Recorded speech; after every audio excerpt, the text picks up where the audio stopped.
Diary, hello, it's June 2024 and hello from the cave.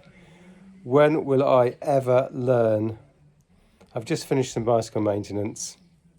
The mission was simply to remove a squeak which was coming from the drivetrain of this wonderful Ribble 872 bicycle.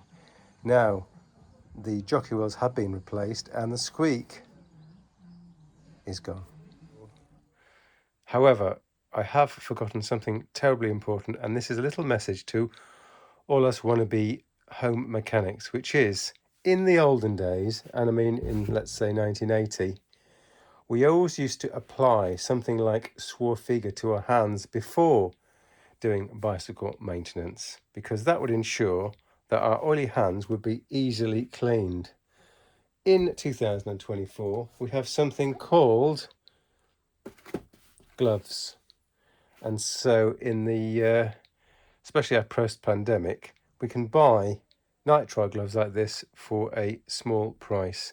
And so when you're doing bicycle maintenance, you put them on before you do the bicycle maintenance.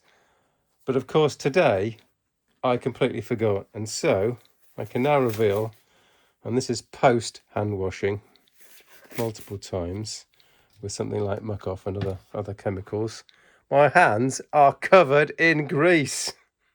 Don't do what I did.